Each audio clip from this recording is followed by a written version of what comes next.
নবী করিম সাল্লাল্লাহু আলাইহি ওয়াসাল্লাম ইরশাদ করেছেন, মান কানাতিল আখিরাতু হাম্মাহু জাআলাল্লাহু তাআলা গিনাহু ফি কলবিহি ওয়া জামাআ লাহু শামলাহু ওয়া আতাতহু দুনিয়া ওয়া হিয়া রাগিমাতুন।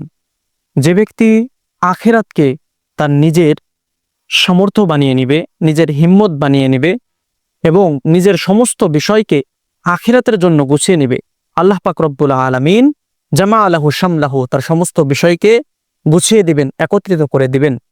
ও আতাতহু দুনিয়া, এবং দুনিয়া তার নিকটে বাধ্য হয়ে চলে আসবে। পক্ষান্তরে মান কানাতিদ দুনিয়া হাম্মাহু ফাররাকা বাইনা আইনাইহি ফাকরাহু, যে ব্যক্তি দুনিয়াকে নিজের সবকিছু বানিয়ে নিবে, আল্লাহ পাক রব্বুল আলামিন তার দুই চোখে দরিদ্রতা ঢেলে দিবেন এবং সে সব সময় অভাব অনটনই দেখতে পাবে। লাম ইয়াতিহি আদ-দুনিয়া, এবং তার নিকটে দুনিয়া আসবে না, ইল্লা মা কুদ্দিরা লাহু, তবে যতটুকু তার জন্য নির্ধারণ করা হয়েছে সে ততটুকু পাবে।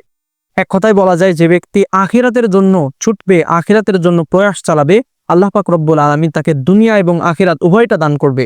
আর যে ব্যক্তি শুধুমাত্র দুনিয়ার জন্য দৌড়াবে, আল্লাহ পাক রব্বুল আলামিন তাকে তো আখিরাত দেবেনই না, বরং দুনিয়াতে যতটুকু তার জন্য রয়েছে নির্ধারণ করা ঠিক ততটুকুই পাবে।